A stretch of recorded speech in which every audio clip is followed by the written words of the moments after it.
shall receive. It's time to dish out solutions to your pressing life concerns. Natalie Bencivenga is back for our monthly advice segment. And before we get started, make sure you have your phone or your laptop open because you'll be voting on which topic Natalie will tackle next month. So you're going to be involved in this whole process. All right, so let's get started. Okay. And this topic is a big issue for a lot of couples. Yeah. This is about money. Oof. Okay, so this is the story. Someone writes in and says, I love my girlfriend, but she has horrible money management skills. Oof, I'm already stressed. We want to get married, but she is well over 15 grand in the hole. Oh, no. Her credit score is horrible, and she still has student loans too. I told her there were a lot of ways to cut down on some of her spending, but she just shrugged it off. I have great credit and want to buy a house soon. I don't want to break up with her, but is it wrong to break up with someone over money? Can you break up with someone's credit without breaking up with them? That's the question.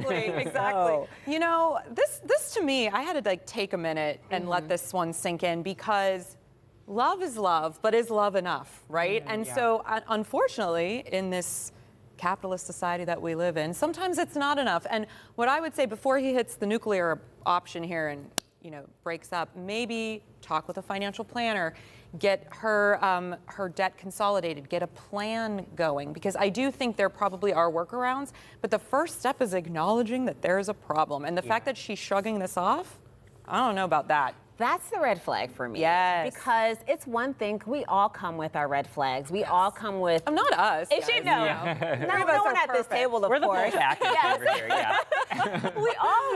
we all bring baggage to the table, as the kids say these days. Yeah. But the fact that she's not willing to acknowledge it and work on it, that's the problem, because it's going to become a real sore spot. Yeah, what about you? I mean, if you were dating somebody and this was a situation, I mean, would this be a deal breaker for you? Well, I think it would stress me out. Well, the thing that always freaks me out is every once in a while you'll hear these news stories about like someone who secretly has like sold their house and they didn't tell anyone, and they've been like have a gambling addiction, or maybe they just are spending too much, or they got laid off and they didn't tell their family. Yeah. And then like now suddenly like they don't own their house or their car and everything's getting repossessed, and that just seems terrifying. So it definitely, I would never spiral really quickly. I agree. I'm very open about money in my household. I think it's important that you're transparent. I think women should be talking to each other about how much money they're making, because there has been so much secrecy, and I think that helps keep those hierarchical structures in place. So I say talk about your money. Yeah. Let's work on it together. We won't have that problem in my house because I'm a penny pincher for sure. She's over here. She's like, listen. I think Brooke and I both are, and she's a little more of a pincher than I am. Yeah, my husband's more of a pincher. She'll agree with that. I think, yeah. Okay. You got to splurge once in a while. Yeah, you do. You do. Sometimes you got to take a good vacation. I'm with you. Stay at the nice hotel. Okay. Okay. Next situation here.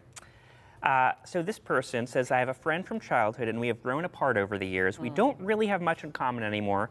She has a big birthday coming up and her husband asked me to help him plan it since I'm her oldest friend. Oof. I think it's ridiculous to ask me considering we only see each other a few times a year and it's awkward when we do. How do I decline to help him with this event? I don't have the interest or frankly the bandwidth. See, I think this is a situation where people are on different pages. This friend clearly still thinks you are much closer than you are. And we all know that time really does change relationships. And if you've grown apart, it's okay to acknowledge that. So I recommended that she does one thing. She buys the cake. She, sends out the Evites, something like that, so she can still be a part of it without doing all of the things. Gosh, that's a good idea. Yeah, that way you're not like in it to win it, and then there's not a lot of hurt feelings. I have to say this too. Boaz and I haven't gotten to do this yet together, and I just want to acknowledge you guys. This is a moment because we've been talking about I didn't realize this was the first We've only hung out time that off you guys camera have been before. together. Yes, for many years. This is a moment. But I just have to say that. Yeah. But I do think that your advice is right. Like, she doesn't need to do the whole shebang, but just maybe pick one or two things just to honor their long-term friendship. Yeah. And then that's this was kind of a bitter letter when I was reading it. I was like, someone is angry. Very upset. Do you ever get follow-ups to hear what they did do? So back in the day, some people would actually, I would end up having email exchanges. And I had to stop that because it was getting out of hand, because I will get involved. Yes. Well, then if you're doing this every week, then pretty soon you're in touch with 1,000 different that would be me. But before we go, we want to say happy birthday. Is it your birthday today? It's your say. gosh, And no one she told me brought her these lovely things. mom with her too to celebrate. My mom's a huge fan. We were actually hanging out with Brooke and the baby behind Oh. the scenes here. Blew past Ron Smiley. I was like, get out of the way, Ron. There's a baby around.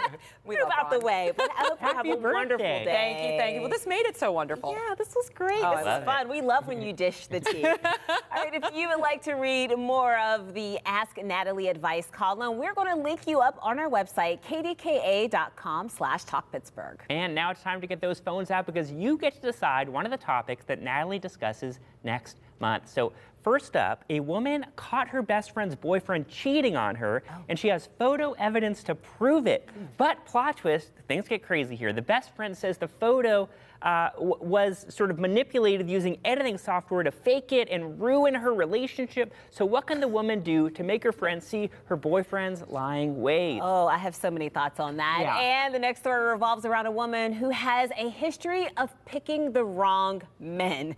She's intelligent, she's funny, kind, has a great job, but she also has a new boyfriend that all of her friends hates. They say he's sleazy, treats her like an object, and there are rumors that he may be using her for financial This is gonna get security. bad. Oh boy.